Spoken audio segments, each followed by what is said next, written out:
Let's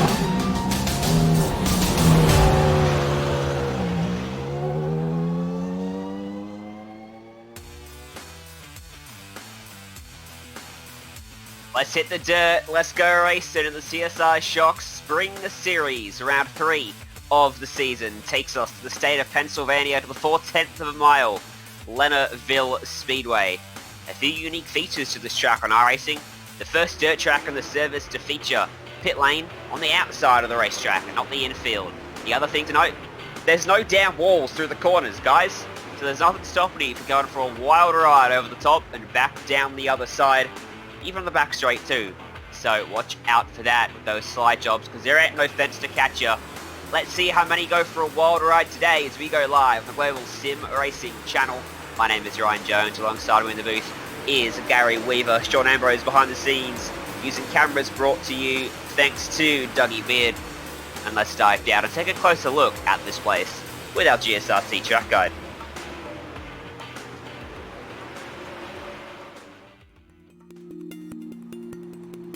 Welcome to Lernerville Speedway, a staple in the Pennsylvania dirt track racing scene.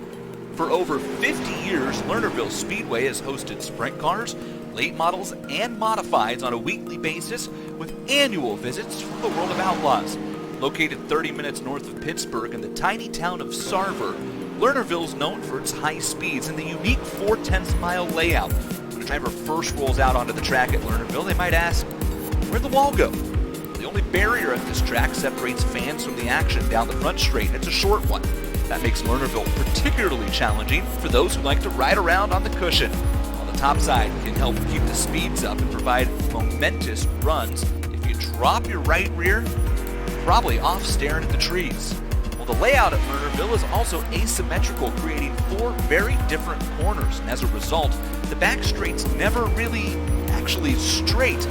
Turn 3 can be especially deceiving. It's got a wide, sweeping entrance, but buyer beware.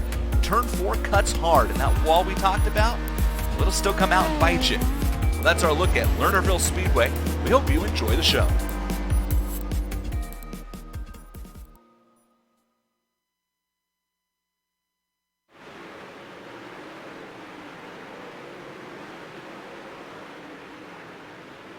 That was a look at Lernerville Speedway, thanks to our GSRC track guide. Gary, let's bring you into the conversation here.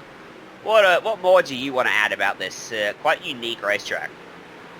Well, over here in Sarver, Pennsylvania, it is the wall-less Lernerville Speedway with 9 degrees of banking in the corner, as we have a 0.4 mile track, 0.64 kilometers in length.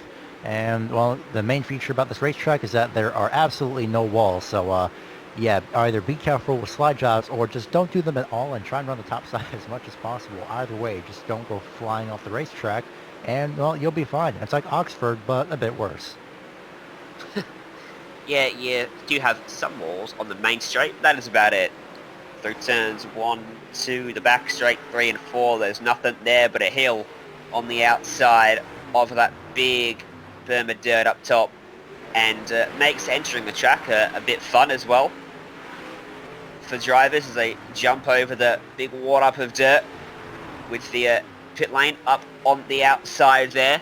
Practice going to conclude in a couple of minutes time here. Same format as we've had generally in this season so far. Our race details, there you go, Gary.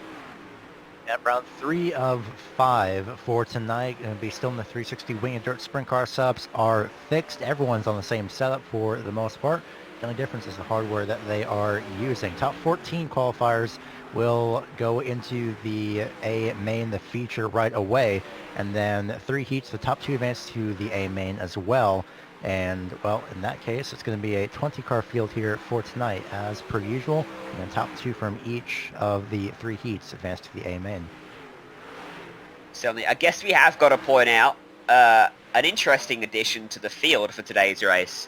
And that is Mr. Sage Karam himself in the number 24 dirt machine. Now, Sage is a very well-known sim racer. But I think that is probably the lesser of the 2 options I could have gone for to highlight his talents, as he does also compete in IndyCar in real life. Absolutely incredible to see, really. I never thought it was just an absolute shock, really, to see Sage Karam here. So I'm actually quite interested to see how he'll do compared to the IndyCar Racing Challenge compared to here. It's a really big change, essentially, but so far, so good for him, it seems.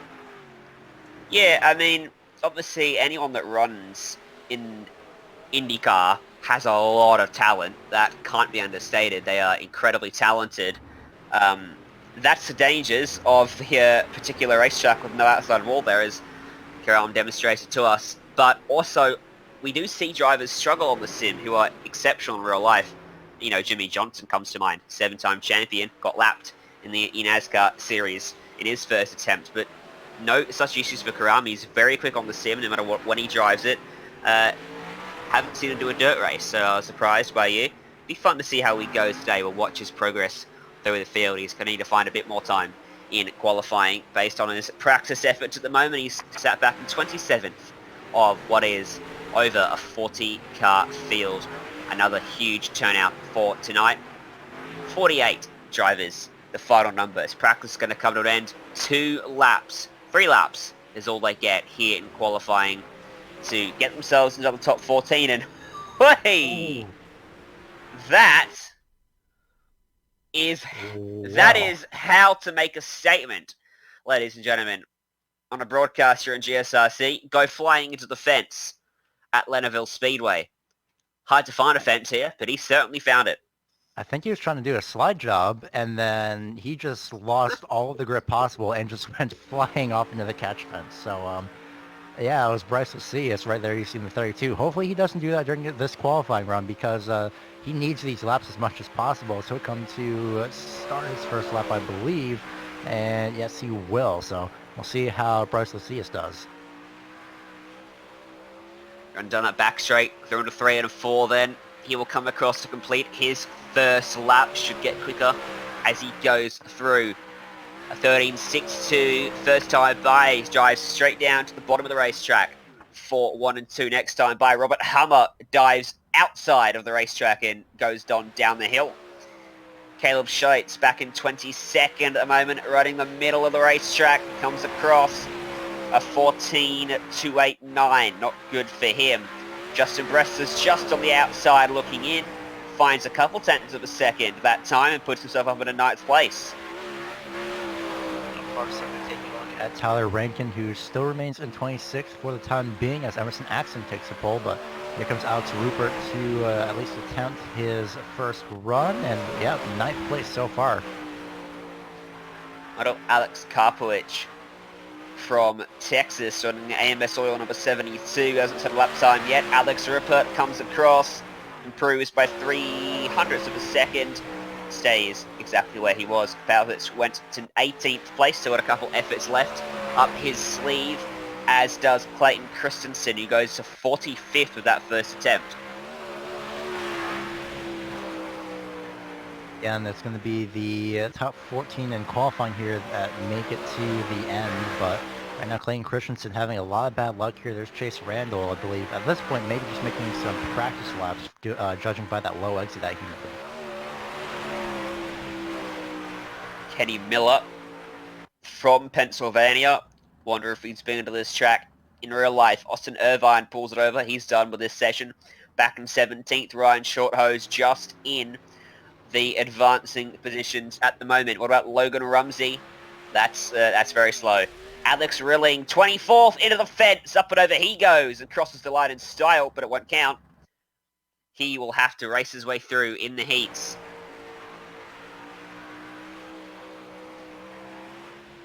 Logan Rumsey going to complete his timed lap as quickly as possible. We'll see where he goes off the corner. And across the line, no improvement, unfortunately. Just about under a tenth slower, but not by too much of a tenth slower. Jerry Brewer throws it in and somehow keeps it on the general racing surface, but a very slow way around the racetrack in my limited dirt experience, I've found. Dale Coons, 44th at the moment, looking for any improvement to bump him a little bit higher up the order, make the heats a little bit easier for him. Comes across, doesn't find said improvement.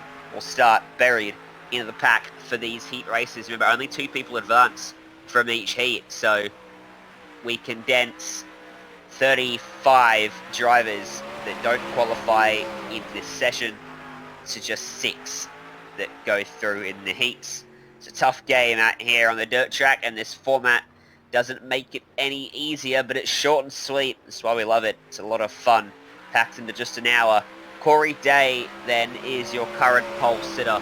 A lot of drivers just circulating out there, trying to run as many laps as they can to get their eye in. Jerry Brewer's one of them, just doing laps that don't count in terms of your position on the leaderboard once you've registered those 3, but nothing stopping you from continuing out there on the racetrack.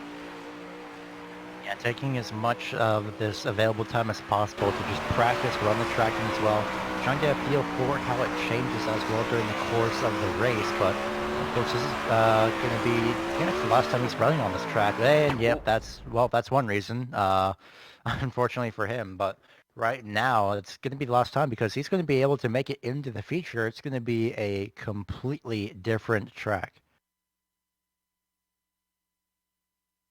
Most certainly will be, but they do have that warm-up session before the feature, don't forget, that does allow them to get a feel for it, and when 20 cars run around in the warm-up for 5 minutes, it does even change quite a bit in that.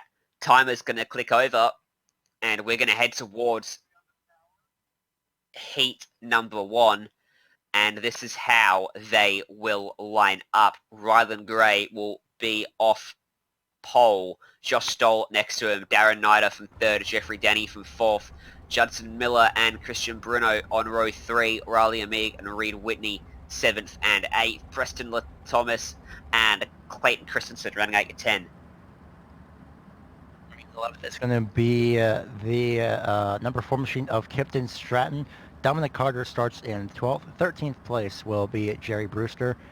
Cody G. Williams starts off in P14. Tom Land in 15th. 16th is Robert Hummer, and 17th is Braden Jones. Your heat details brought to you by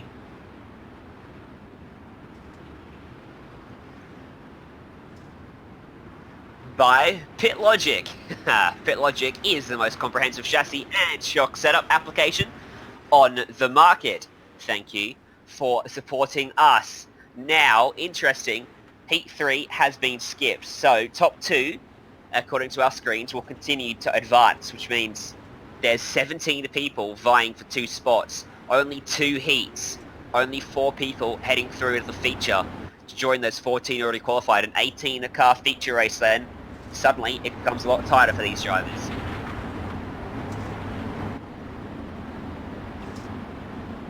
Well, that's what the iRacing system is telling us, Gary. Heat 3 is skipped, and 2 advance from these 2 heats, so we'll keep an eye on that as we go through. There are 17 drivers in this, so math does it up to just the 2 heats. Pace Truck's going to head out of the racetrack, and we'll go green here at Lernerville for our heat race. No cautions. This is going to be frantic, and there's already contact off the line, and a big crash. That's going to be a lot of sprint cars. That's half the damn field involved in that. Huge crash to start us off. Well, already it's going to be Darren Nadia somehow making it through. Rylan Gray still in first place, but already, don't forget, the next enemy of this track is going to be the lack of walls. You have to be really careful when running the top side, so don't count up the top 2, just advancing immediately right away. A lot of cars involved in that incident. Immediately off the start, someone just went straight off the racetrack through 1 and 2. That time, the top 2 then are Rylan Gray and Darren Nider. So they're the 2. Oh, Nider's off. Nider's off. Good spot. Oh, Nider's off. He's run off the side of the racetrack, and Amig and Stoll have gone on by.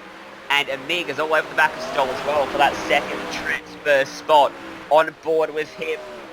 Looking back at Riley Amig behind as he stalks him behind that big rear wing. Oh no, and off the track and into the fence. No, oh man, that is, well, at that point now it's going to be Darren Nadia back in, now it's, well, Darren Nadia's now going to be back in 3rd place, back in contention to get 2nd, but can that 17 catch up to Josh Stoll in the number 2?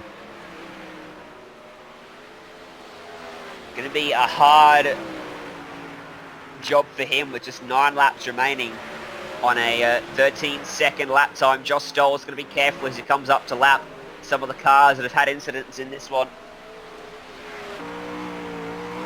On board with Nida, you can see Stoll up in front with the lapped car of Christian Bruno ahead of him, holding him up on the track it looks like, and Nida is getting a lot of time. At that time, Stoll went to go low, but so did the lapped car. He's being costed so much right now. As you go up and look at Stoll, this time he gets some clean track in front, but Bruno comes up in front, gets into the fence, they touch, and Stoll squeaks on by him. Oh, Nadia just went off in the background as well, so already Josh Stoll at this point, oh no, it's not going to be happy about that. Christian Bruno trying to race for on-track position, and that means the second place position is going to Nida now, but here comes Jerry Brewer as well, in contention to battle for second place with just about 4 laps to go to the start-finish line. Interesting thing is we talk about the fact there's being no walls could be your downfall. It might have actually been Nida's saviour in this one. Those 2 times he's been off the track, he probably would have found himself with damage from hitting the fence had he had a wall there to stop him, so might be a blessing in disguise for him as, wow, your race leader just navigated some pretty heavy traffic. Rather than Gray just got by Josh Stoll, who's running in 5th after that incident and has been lapped now by Gray, who has just 2 to go now up front. The man from Indiana has been the only one without issues in this race. He'll get the white flag one more time around here at Lernerville in heat number 1. He will look very comfortable then.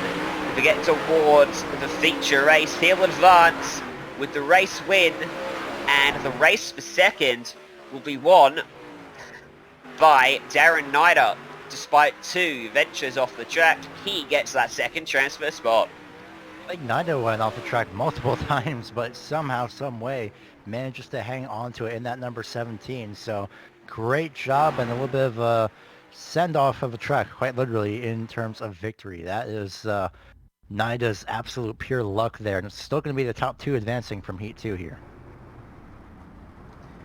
Justin Brewster will be on the pole for the second heat. Austin Irvine next to him. Alex Powich from 3rd. And then Austin Sheridan, Alex Relling, and a Maverick Elkins will be 5th and 6th. Sage Kerem starts from 7th. Cannon Posse 8th. Austin Edson and Garrett Andrews running out your top 10 for this one. The rest of this 17-car grid, it will be Colin Mitchell. In 11th, 12th place is going to be Tyler Rankin. 13th is going to be Mason Beinhauer. 14th, Caleb Scheitze. 15th, Cale Coons. 16th, Lincoln Smith. And 17th will be Glenn Carson. Heat 2 details brought to you by another one of our fantastic sponsors that we have lined up for this series, which is KT's Steering Service, Kevin Thomas Racing Services, rebuilds, repairs, and dynos, power, steering, gears, and pumps for the midget sprint car, and Silver Crown Markets. And I'm still convinced this is our final heat of the event. No heat 3 to run. And trouble getting out of pit road. Contact already made. That was Sage Karam. What happened? Hasn't been able to get going. Oh, it's the little divider in the exit of pit road that's causing troubles. Oh, I see. And now I think Caden Posey can't get out now, because I think Posey may have tried to start to get going, but then stalled out. Yeah, he tried to get going and then he stalled out. I don't think Caden Posey's going to be able to race in this now.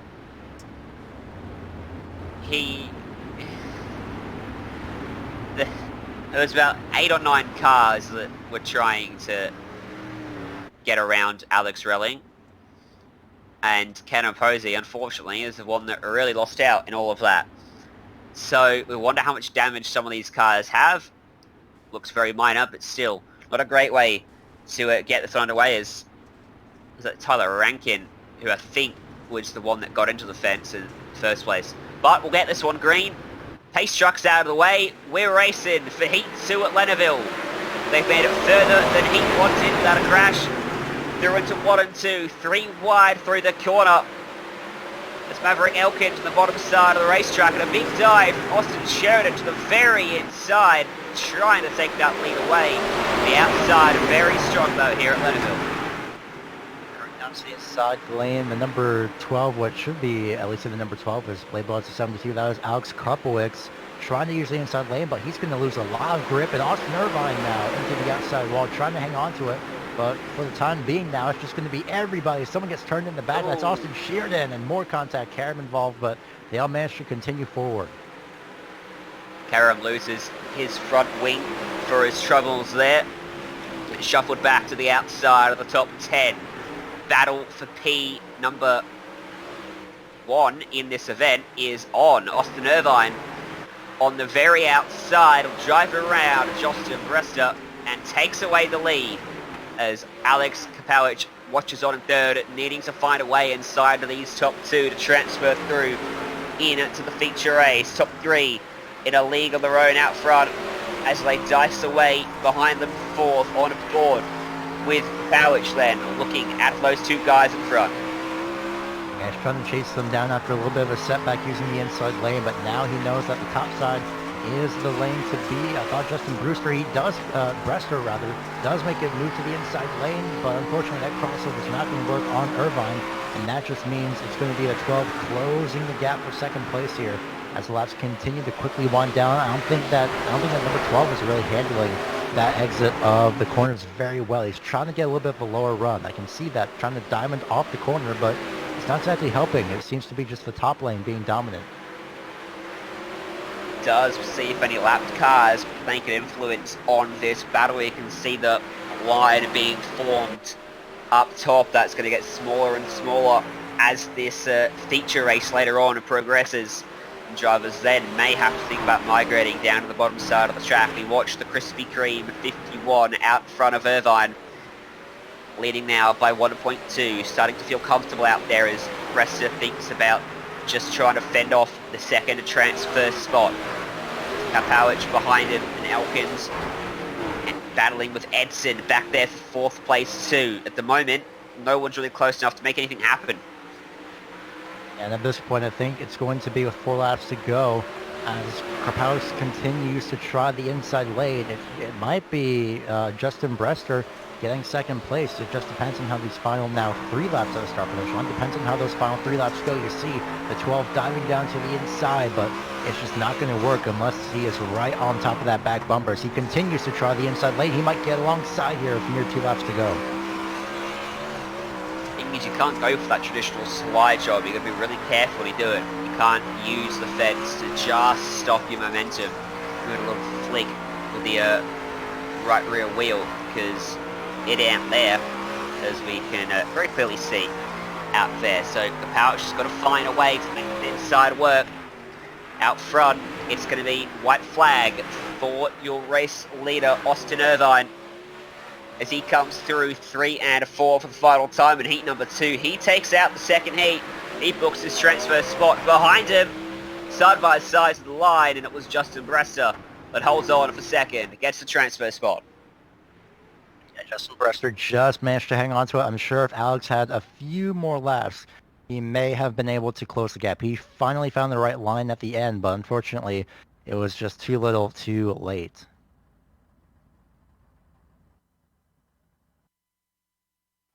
So that's the end of Heat 2, and we head into the 5-minute warm-up for the feature race. 20-car field. So it looks like...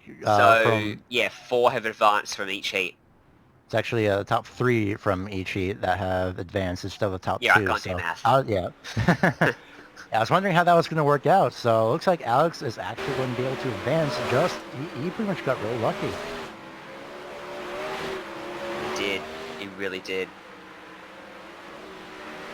Thank you as well to Racing Bars, who are the OEM manufacturer for Schroeder and Torque Stick X torsion bars, and also Sharp Advantage safety products at where they specialize in building the most professional custom-fit, high-impact, safe seat inserts that are designed to be used in a standard aluminum or carbon seat chosen from the manufacturer of your choice. At the two great sponsors jumping on board of this series. Just as shy of 4 minutes remaining into this warm-up, drivers get a chance to get their eye in ahead of the feature. 14 of these guys have not been in race conditions tonight. 6 of them have. Who has the advantage there? Well, the 6 that have got to start from the back. The 14 that don't, they get to start at the front. The thing is, though, it's a little bit easier for the drivers that were in Heat 2 to really get a handle for this track as it continues to change. And as someone, that's a really wild ride. That was Norotowski, actually.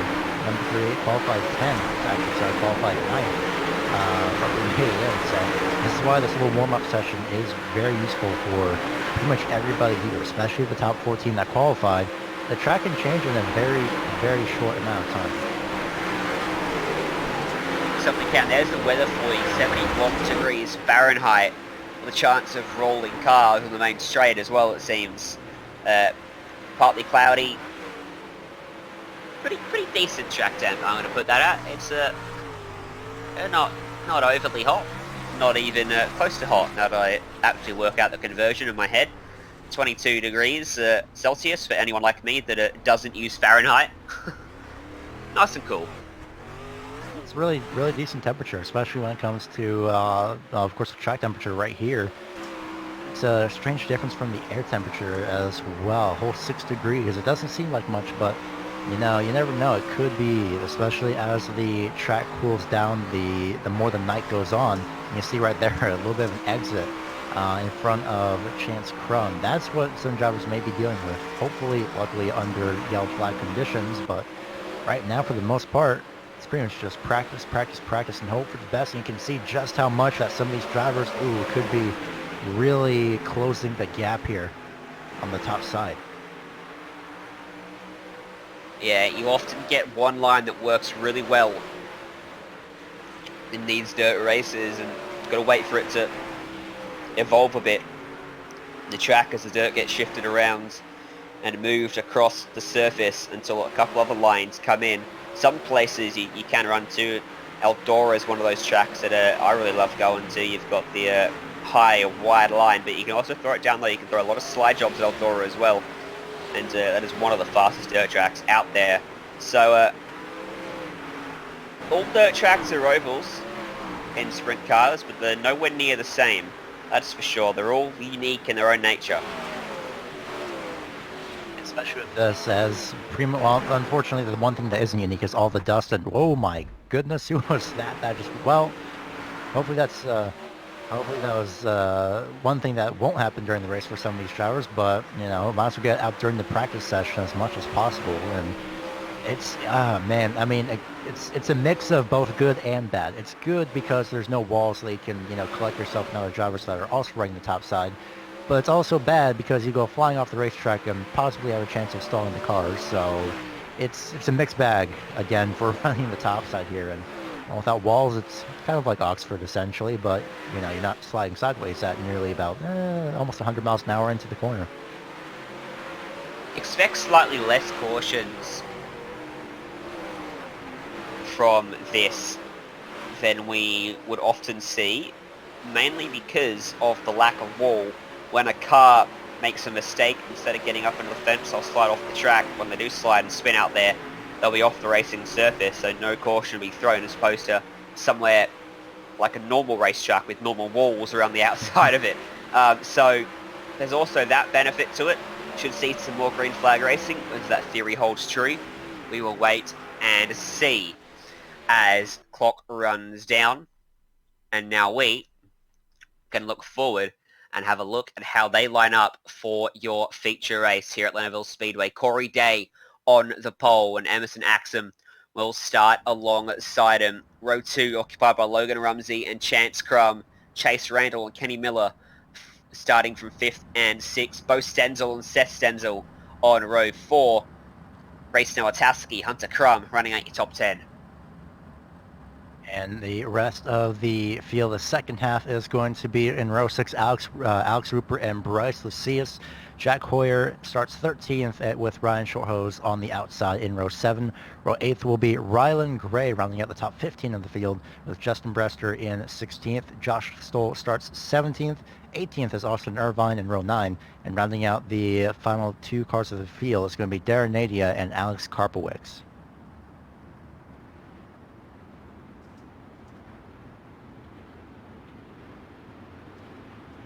There are not 30 cars in the field, don't fret, just a 20 to store. Initially, feature race details brought to you by Competition Suspension Incorporated. CSI has become the shock of choice for many of today's professionals. They have won over 5,000 races and many track, regional and national championships around the world. To learn more, visit www.competitionsuspension.com, and your details are a 40-lap feature length, fixed setup as it has been all night long, and cautions to help prevent drivers from getting annihilated by little innocent spins in front of them. Let's see how many times we're going to need it tonight. Hopefully not many at all. Let's see how 20 cars go around this racetrack as they're laying a long way off the back of that pace truck. It's such a slow pace lap here on these dirts. It's painful as a driver. Painful to watch sometimes too, unless they're 4 wide. Here we go then, pace truck's out of the way. Let's go green for our feature race in the CSI Shock Spring Series. Green flag's out. Very even start from Corey Day and Emerson Axum. Day takes it away, and Axum's under pressure as Chance Crum goes through the middle and Axum goes backwards on the high side. Chance Crum somehow made his way up from P4. He'll try and dive down to the inside on Corey Day. Here comes Chase Randall down on the inside, trying to make it 3 wide of number 9, so number 18 rather. But right now it's going to be Chance Crum battling Corey Day for the lead. He's a slight drag race down this. Oh, he's going to get turned in front of the field. They managed to save it at least, but it was very close between the wheels, and that was a bit too close as Corey Day now gets sent backwards up on the top side. Chase Randall was second, went down to the infield grass. Caution came out. I wonder whether he was ahead when that caution came out, because he had nose ahead, it looked like, down on the infield grass. Don't think it looks like. It looks like Chance Crum is scored as your race leader. So here's a look at the replay. This is what happened further back in the field. Bring out the yellow flag. On turn 4 is Reese Nortowski gets tagged once, but the actual cause of the caution is not until the front straightaway. Oh, there goes the 11th, sent off the racetrack, but of course there's no caution from that. He actually managed to get into pit road, of course, but Nortowski actually had hit the outside wall here and was sideways on the front straightaway, and that was the cause of the caution. Oh, wow. That was really lucky for the 11 of Jack Hoyer to get sent right there, but there it is, the 38 on his side. Yeah, he was very lucky. He ended up in the pit lane, and he has had his black flags cleared for an unsafe pit entry. I'd call that a pretty safe entry. That looked very controlled coming into the pits. He landed on all 4 wheels and got down to speed pretty nicely. I give it a 10 out of 10 for style. Exactly. Apparently other judges have said a 4.3, interestingly enough. So, lights around the pace car. Chance Crum now in control of the field, starting on the inside. Chase Randall from out of nowhere, starting on the outside. Interesting that Corey Day and Emerson Axum started this one off the front row on a lap 6, so both be restarting on the second row of the grid. And the guys from 1st and 2nd started 4th and 5th. Very jumbled up, top 5. As we go back green, and a great start for Chance Crum. Look out for the mess behind though. Through 1 and 2. Very sideways for the 42 machine of Emerson Axum. Just held onto it. Checked up. Logan Rumsey though, as there's big drama behind. They all keep it straight, and big hip check given to Axum that time. Out front is Corey Day just making his way through the field once again, trying to make his way back up. Almost made his way to the inside there that time by. He'll try a slide job here as Randall follows suit with Chance Crum up on the top side. Drag race down the straightaway. They make contact with wheels again. That's one too many times. That's way too long, and Chance Crum now gets sent back, and oddly looks very familiar compared to when Chance Crum passed Corey Day. It certainly did. Again, a good job to hold on to it there from Crumb. Goes back to 4th place, unfortunately on board with him, looking over the right front tyre as it works hard to find some traction out here on the dirt. With a very progressively banked Speedway as Day leads from Randall. Rumsey and Crumb running a different line at the top 2, both running the top, while the top 2 run the bottom. In fact, 3 different lines being taken from the top 4 there. I see Logan Rumsey gets turned by Chance Crumb almost. He manages to save it though. That's the one lucky thing about dirt racing at least. You do have time to save it as compared to asphalt where once you get turned, you're done. Oh man, what a door closer on Emerson Axon that was in the 42. He gets shuffled back a little bit, still looks to the inside lane for the time being, but right now it's going to be Logan Rumsey trying to get by Chance Crumb for the time being, and the longer these 3 keep battling, well, I was going to say the less possible it is to catch up to the top 2, but, well, there it is. Well, there's one way to catch up. Caution is out. And Caution is out. Justin Brester, I believe, is off the track in turn 2. He's back on the track now. Let's take a look at the replay, see if this tells the story. That is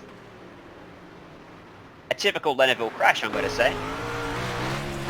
Up top, and suddenly running out of room up against the very outside of the racetrack, gets hit from the inside, and luckily there's somewhere for him to go. Yeah, instead of the wall, it's actually, it's essentially a lot of runoff, but not asphalt runoff. It's also the type of runoff that isn't really recommended now, that should be used essentially in dirt racing. So it's more safety runoff in a sense, I guess. In this point, it's kind of like Watkins Glen, where you have the runoff in turns 1 and 2 to use, but also kind of recover yourself if needed. Doesn't seem safe, does it? I mean, I haven't seen this track in real life, so I can't vouch for it. I don't know whether you have or Sean has behind the scenes, but surely there must be some ferocious crashes from cars launching over the outside of the racetrack. Maybe someone watching on Facebook or YouTube can let us know in the comment section what's it like here in real life, because I can only imagine some of the crashes they have rolling down that hill. It doesn't make me immediately want to jump into a sprint car and go racing at this place. Not in the real world, at least. In sim world, I want to have a crack immediately after this race, actually.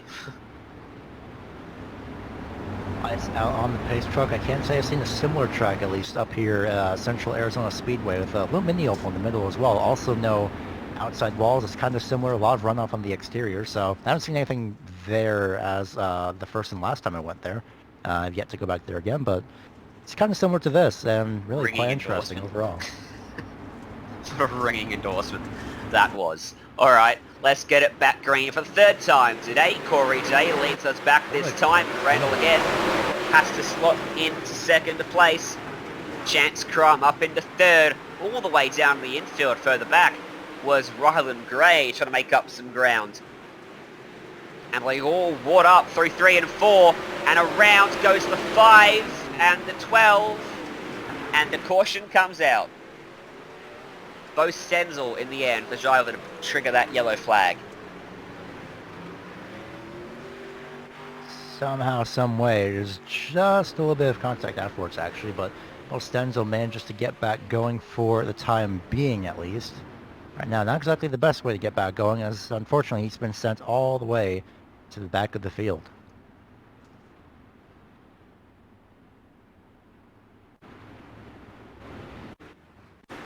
Just ticks over the halfway point of the race too. Here's your replay.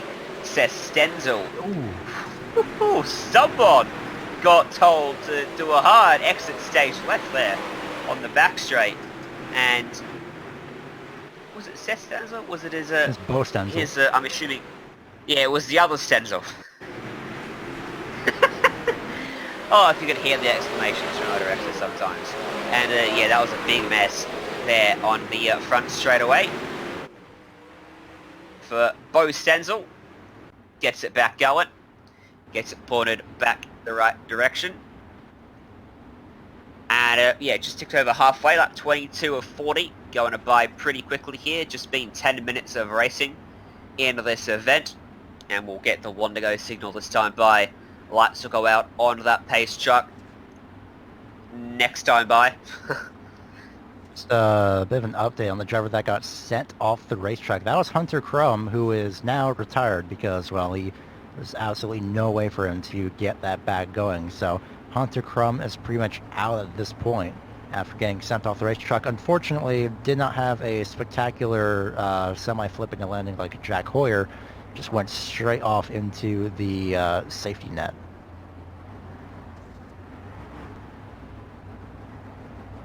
Something about this series and drivers running around with relatives. We got the two Crums, the two Stenzels. You normally see one or two relatives. You don't often see two pairs of them. Cool to see the all the family getting involved. There's nothing else to do, is there? So Corey Day and a Chance Crum on the front row. That battle's going to resume. Let's see how it goes this time by. Green flag's back in the air. And a good launch for Day. Crum's going to have to watch out for Randall. He dives down to the bottom to cover him off, and Randall's got trouble as Rumsey drives around his outside. Reduce gang. Great starts after great starts for the time being. So Chance Crum now has to chase him down. These two have been battling for the lead for quite some time. As Logan Rumsey looks to close the gap just a little bit, Chase Randall and Emerson Axum battling amongst themselves for P4. Chance Crum looks to the inside, but nothing doing there off of turn 4 as of yet. Momentarily 3 wide for third. It was Axum, Randall, and Rumsey. The outside still proving to be the strongest line at the moment. On board with Crum, looking through the left side of the chassis to see Day probably get a bit too sideways in front of him there. Very easy to over-rotate the car. Would love to slow it down now because the cautions come back out. And this was someone. The 11 and the someone. 17. Here we go, we've got it on screen. 11, 17 you say, Gary. Yeah, it's going to be right. it's going to be entering turn 1 here. And it's just a low entry and a little bit of speed as well. Speed difference between both the 11 and the 17. And unfortunately, it was just a lot of bad luck. The 11 got the worst of that for sure, but someone else coming into frame right at the last second. That was Bo Stenzel in the 09, giving a little bit of a tap as well. Looks like someone is going into pit road. It's Reed Whitney in the 87.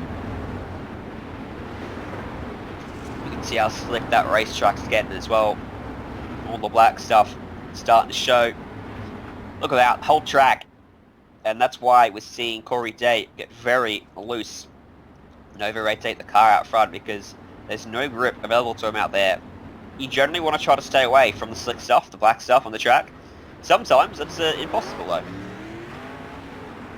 Yeah, with all the rubber on the racetrack getting worn in, it's not exactly recommended that, you run that consistently unless it is the preferred lane. And you can just see right here how much has been rubbered in throughout the entire track as lights still remain active on the pace car. Corey Day, I think, practicing running speed starts on the top side, so he might restart on the top side. He might not. We'll see. But right now, it's going to be a 8-lap shootout when we go back green.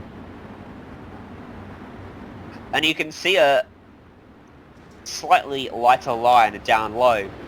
In theory, there'd be grip down there as opposed to up top. Unfortunately, the radius of these corners don't make the very inside as viable as some of the other tracks, so might be worth a try. Don't know whether it would be worth actually committing to. Corey Day commits to the inside for this restart. Don't often see drivers choose the outside in dirt or NASCAR on iRacing for their restarts. And the trend continues then. Once again, it's Day versus Crum off the front row with 8 to go as we come across the stripe. Green flag back in the air. Chance manages to hang on for second place. Rumsey, Randall, and Axum continue to battle it out for the last podium spot as they go 3 wide. Axum on the very inside, near makes contact with Randall as the caution is out once again. Might be the 3 of Kenny Miller. Well, Kenny Miller was involved, but the actual cause was the 17 over-rotating in turns 3 and 4. An issue that becomes more and more prevalent as sessions grow longer for dirt tracks.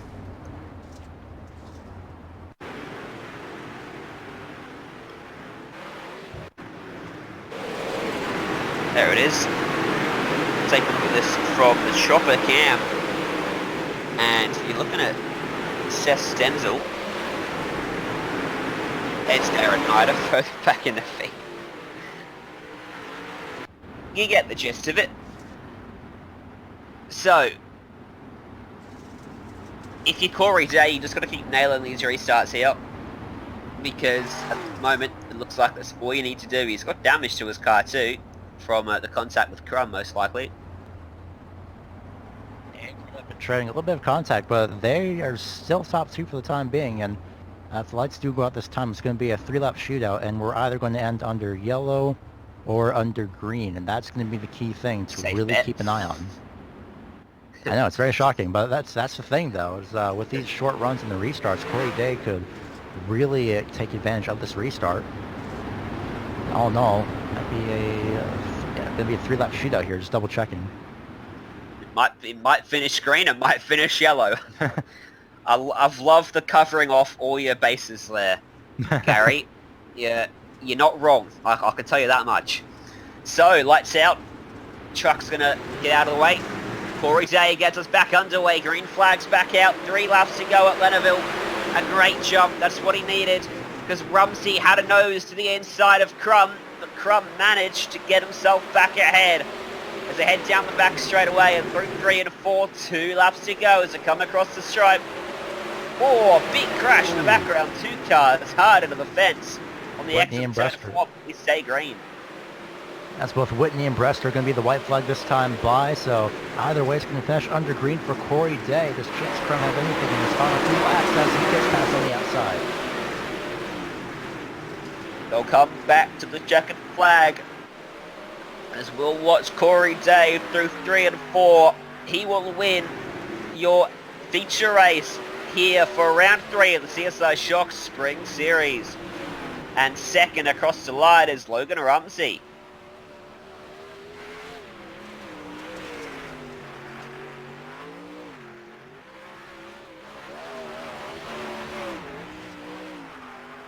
Great job by Corey Day.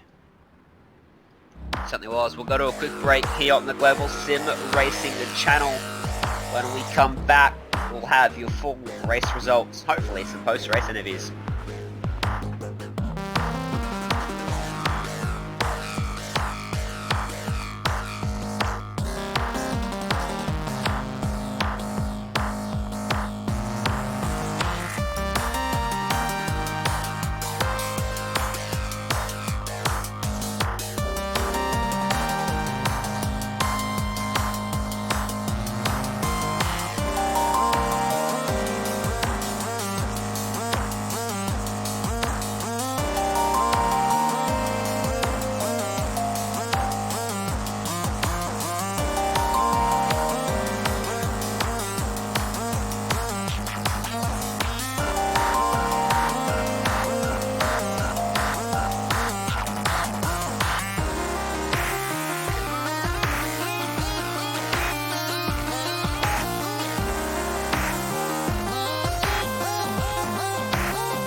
Welcome back to Lernerville Speedway on the Global Sim Racing Channel. Round 3 concluded for the CSI Shock Spring Series, and your feature result on screen, Corey Day, your winner over Logan Rumsey and Chance Crum. Rumsey taking it away on the final lap from Crum. Axum in 4th and Randall in 5th. Top 10 rounded up by Short Hose, Lucius Seth Stenzel and Alex Rapard and Ryland Gray.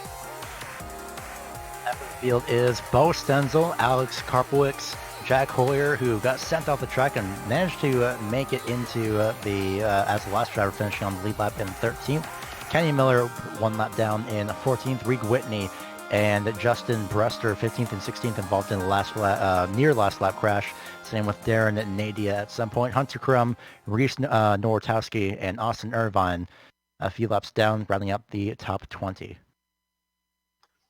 We're going to have a chat to sorry. We're going to have a chat to your race winner, Corey Day. Good job, good win. You didn't have it all your way, had a few cautions to fend off there.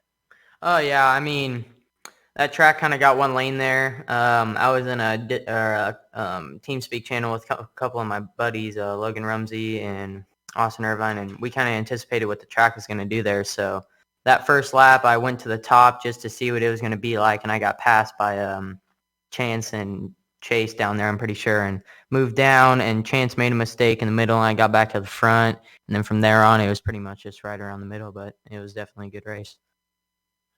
Like a bit of contact between yourself and Chance a few times as you two diced for the lead a couple times. Any thoughts on that, or just part of the racing action? Perfect timing, just going up on the screen too. I'm pretty sure it was my fault. I got in the slick down the straightaway, and I was trying to beat him in the next corner, so I was full throttle, and the rear end came out from under me one of those times, and I got into him. We kind of got hooked up there for a little bit, but yeah, that was definitely my fault, and need to apologize to him. Well, we appreciate the honesty here on GSRC. Doesn't detract from the race win at all. Hard racing warrants some contact sometimes, accidental otherwise. So another great result for you, sporting CSI on the livery too. So showing great support for the series sponsor. A bit of fun this series. No massive championship fight really up there. How much time goes into preparing for these events, or do you just sort of run around in official races, turn up a night and have a crack? Yeah. Some preparing goes into it. I feel like you can over-prepare, though. Like, I probably get in a test session 3 times a week before the race on Wednesday. And I'll run some hosted races that a couple people put up that I can practice in, but I feel like if I over practice, then I'm too nervous for it, and it messes me up more than it does help me. So I usually just like preparing, but not over preparing. Oh, you seem to got that down pat. Before we let you go, who are the people you want to give a shout out to? Definitely CSI Shocks. Garrett and Jake have been helping me in my real life racing since I believe 2018. So they're great partners of us. BSL Sim Team, Sim Black, S Slinger, and everyone over there. Thank you very much for joining us, and hopefully we get to talk to him next time. And Gary Weaver is standing by with Logan Rumsey. Second place finisher Logan Rumsey, after squeaking by Chance Crum on the outside in the final couple of laps, out of absolutely nowhere in a sense, after starting third. So only one position up, but you did manage to stay in the podium positions for relatively most of the night. How's the track out there? Yeah, I started third. I didn't really have a good start. I thought the top would be good. Then the middle and bottom was the way around there for the start. Fell back to like 5th or 6th and just started to find my line and just pick a couple people off. Luckily, that did work out in the end with you, I believe, qualifying your way in third place. Comparing the qualifying track state to the feature track state, or I guess in the warm-up in this case, did it feel any different compared to previous tracks? Yeah, qualifying, it was wide open around the top because the cushion was really big, and then the feature, it was just black slick through the middle, wing in the trunk. Yeah, definitely massive change throughout the night as well. So heading into Kokomo next week, any thoughts for that racetrack? I don't really know what it'll be like. It might just be around the top or maybe the bottom. Who knows? And we'll see how Kokomo plays out. Anyone that you'd like to shout out before we go ahead and let you go? Yeah, 600cc Performance, BSL Sim Racing, Sim Blacks, and everyone over there. And CSI Shocks for letting me in the league. We're going to go ahead and let you go. Congratulations, Logan Rumsey, on your second place finish here tonight.